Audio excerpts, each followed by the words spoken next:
This will be my first PSA returns video on my channel so far, and I've already kind of opened this box up a little bit because PSA loves to tape the hell out of these boxes. And this submission, or return I should say, is going to have a lot of the cards that I've opened or pulled from my channel from openings that I've done, video openings, and then also has a lot of really high value high rarity cards that I wanted to get returned right away.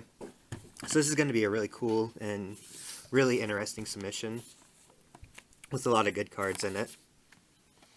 And so what I plan to do is I'm going to probably cover up the grade that the card got, so I can show the card first and then talk about it and say what I think the grade might end up being, and maybe just talk about the card and if I pulled it, which, if I did pull it or not. So this is a Yugioh. I bought this, or first edition Secret Rare Pharaoh Servant Yugioh. I bought this online. I didn't pull this myself. I haven't pulled or opened up anything of Pharaoh Servant. But I bought this for a pretty good price, and the card looked really clean, so I was pretty sure that it's going to get a Gem Mint 10, or it should at least. The centering is really good on this card. Pharaoh Servant a lot of times can have centering issues, which is usually about the only thing that's going to hold you back as far as grading Pharaoh Servant. Otherwise, it's a really good set to grade. Just sometimes the centering can get you. And it is indeed a Gem Mint 10 card. So this is obviously a really good card to get.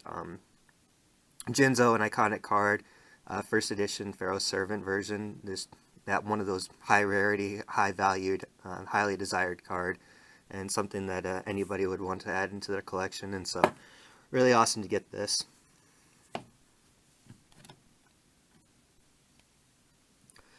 Okay, and so this is the Infernal Fire Blast, and I actually did pull this card out of Solo the Duelist packs that I bought. This is the Ultimate Rare version, if you can see it from the light. PSA doesn't differentiate between Ultimate Rare and Ultra Rare, so this is the Ultimate Rare, and it won't say so in the description, which is unfortunate, because there's obviously a huge difference in value between the Ultra and Ultimate Rares. Also, the Ultimate Rares are much harder to grade because of the holofoil stamp on them and whatnot. They can leave indentations on the back of the card, the square box error that I'm sure many of you are familiar with. But when I pulled this card, it looked pretty good. The back was a little iffy. Also has this like small yellowish dot, kind of like an ink error, I guess, on the front. I don't think that should affect the grade really at all. More what I'm worried about is just kind of like the back of the card. But I would say that this would probably get a 9. It has a decent shot at a 10, but more than likely would get a 9.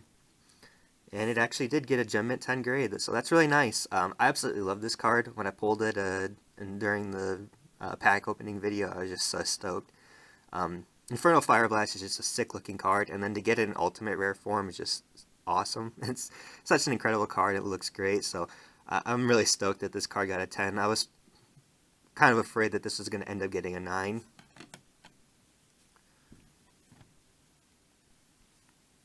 Alright, and so what you have now is the GBI Secret Rare Winged Dragon of Ra, and this is the silver version that PSA has in the description here, or the Secret Rare lettering, if you want to call it that. There's the silver and the gold version where the lettering can be silver or gold. The silver version is much more rare and valuable than the gold version, but both cards are still quite valuable, being that this was the first printing of the God cards in North American English. These cards are really highly sought after. Even the gold versions are quite popular and can be kind of expensive. And people want to collect both versions. They want both, the whole set of the silver lettering and the gold lettering. But I bought all 3 of these, or the whole set, all 3 cards, so I'm going to, obviously all 3 of them are going to be in this grading. And so we're going to see all 3 right back to back here. But all of them looked really clean. The only one that maybe was a little off was like the Obelisk, but they should all get 10s, I think. And a Gem Mint 10. That's incredible. So now we have the Obelisk, and again, everything's the same. Like I said, this is the only one that maybe would get a 9. and I did end up getting a mint 9, which is unfortunate. Still a really awesome card, but this most likely means that I'll either have to, I'm probably going to have to go out and buy a Gem Mint 10 silver lettering Obelisk the Tormentor to complete the set, assuming that the Winged Dragon of Ra gets a 10. And so here's the Winged Dragon of Ra. Again, this one looked pretty good. The Obelisk had like a little nick in one of the corners, which is why I think it probably ended up getting a 9. And yeah, this got a Gem Mint 10 grade. So that's what I figured, but the Winged Dragon and the Slifer would most assuredly get 10s, and then the Obelisk might not. Oh, and by the way, I haven't looked at any of these grades. I'm just getting, yeah, I'm getting good at guessing, I guess. I wanted to make this a surprise as well and be surprised at seeing the grades. Ooh, okay, I was kind of hoping that this card would be last, but so this is a card I bought on it's first edition, Ghost Rare, Stardust Dragon from the Duelist Genesis. Again, PSA doesn't differentiate between like Ultra Rare and Ghost Rare either. It's the same thing as Ultimate. This card, when I bought it, I'm gonna buy. I bought it for a really good price. I'll say what the price is that I bought it for later after we reveal the grade. But when I bought it, I was just incredibly amazed at how good the holo foil looked on this card. Usually the holo foiling on these Ghost Rare cards are like scratched all to hell, but the holo foil on this one looked amazing. The only thing that was gonna hold this card back, I think, from getting a 10 was silvering along the edges. I don't know if you can see it, but there is like some silvering along the edges of the card, and then up here in this corner there's like a small dot where you can see like the holo foil bleeding through. That shouldn't affect the card really any. It's mostly the silvering that I'm more concerned about, and we'll see the grade here. And it got a Gem Mint 10. Wow. So yeah, I figured that this card would get a Gem Mint 10. Even with the silvering, I thought it would be okay. You can have a little bit of silvering on your cards and still get a Gem Mint 10 grade, but even if this got a 9, I was going to be pretty stoked about it. A Stardust Dragon, first edition, as a 9, I'll take that any day. But a Gem Mint 10 grade, that's just amazing. And I said I was going to talk about the price that I got this card for, and this is going to be me bragging a bit, but I bought this card online for 40 bucks. That was it. So I just got an incredible deal off of this, and this getting a Gem Mint 10 grade, that's incredibly amazing.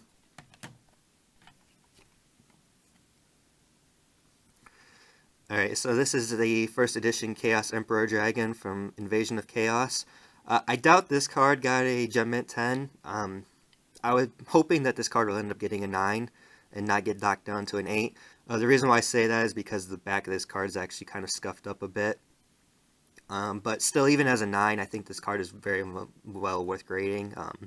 Even if you're not going to get that Gem Mint 10. I know people a lot of times will talk about only wanting to grade Yu-Gi-Oh cards if they get 10s, because the difference between the 9s and 10 prices right now are just huge. Well, I think this is one of those cards that even if it gets a 9, it's still quite valuable.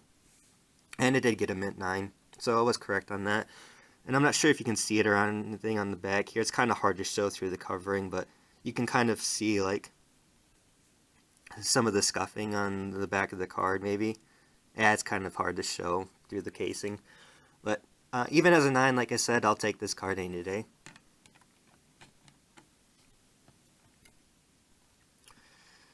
And the Blowback Dragon, Ultra Rare from Ancient Sanctuary First Edition. This also was a card that I pulled.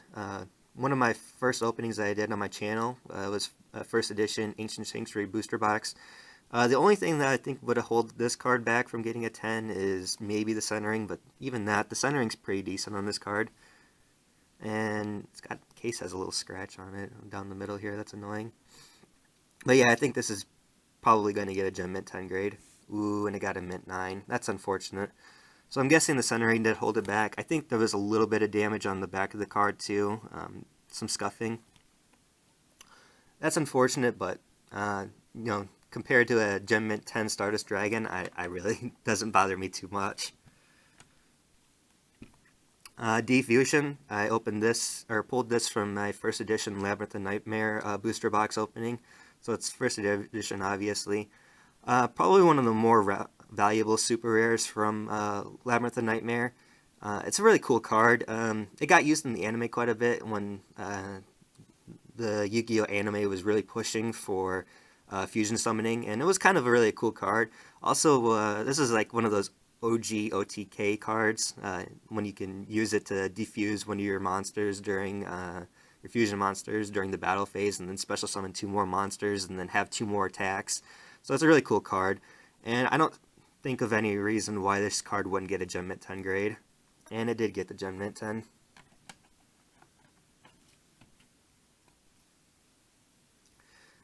Last Warrior from Another Planet. So this is another of my Labyrinth of Nightmare pulls. For those of you who haven't seen that box opening, I got 4 ultra rares out of that box, which typically you're only supposed to get 2. And this is one of the ultra rares that I ended up pulling. One of the ones that I actually really wanted. It's a really cool ultra rare from Labyrinth of Nightmare. Probably one of the more playable cards as far as fusion monsters go, because of the effect of this card is so good. And then also one of the fusion materials is Zombra the Dark for this monster. So Zombra the Dark is actually a really good 4-star monster. But yeah, this card should get a Gem Mint 10. Labyrinth of Nightmare also can have centering issues sometimes. It's still not that bad. It's kind of similar to Pharaoh's Servant, where really like centering is about the only issue that you'll have with Labyrinth of Nightmare. And even then, it's usually not that bad, so the cards will still be pretty good as far as grading them goes. And we got the Gem 10 grade.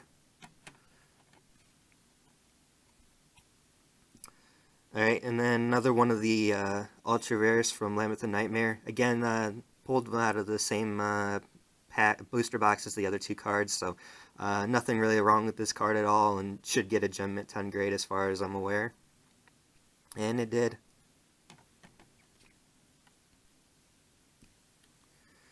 So this is also another card that I pulled. This is the first edition Relinquished, not Magic Ruler, but Starter Deck Pegasus. And if you can see, this card has huge centering issues.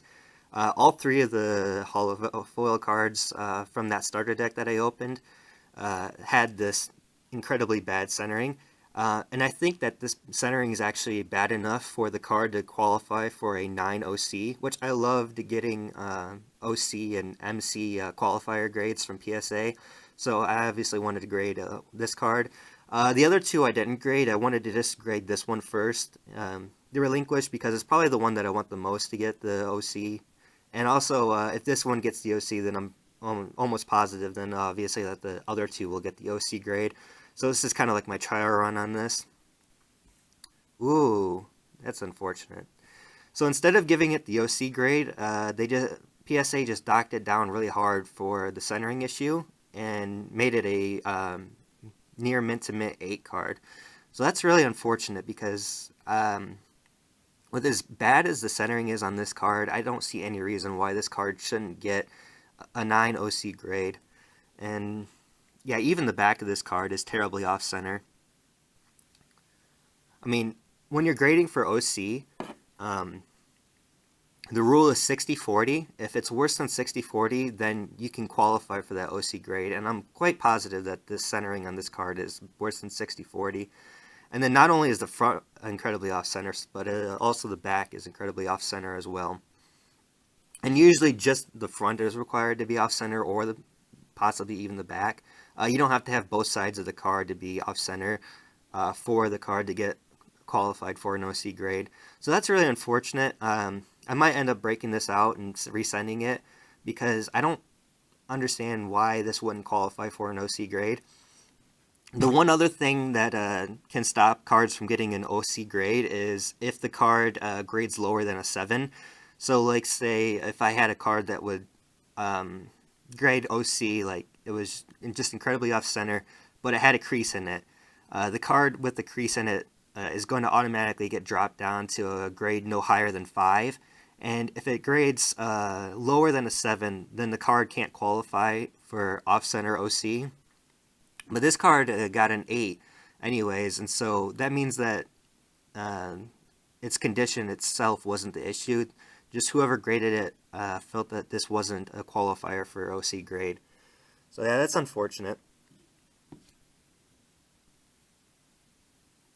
Alright, and then this is the Injection Fairy Lily, first edition, LOD. I opened this up, or pulled this out of a LOD First Edition booster box, the 36-pack box.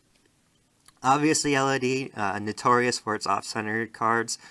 This one actually looked really good as far as centering. Actually, all the holos that I pulled out of that LOD booster box, the centering on those cards looked really good. So I felt that those cards all had really good chances of getting PSA 10s. Maybe just a little bit off center as far as top to bottom, but it's very slight and far better than what most Legacy of Darkness cards you'll see as far as centering goes. And so I'm really hoping that this card gets a Gem Mint 10, because this is probably going to be my best shot as far as getting a Gem Mint 10 First Edition Injection Fairy Lily, grading it myself and not having to buy one. And it did get a Gem Mint 10 grade, so that's awesome.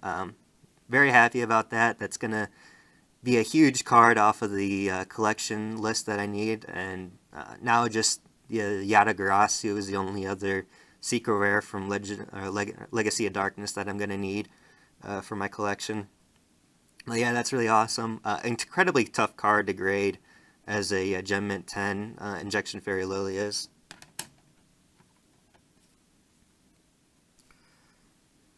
And here is Yamato Dragon, one of my ultra rares that I pulled from that 36-pack booster box.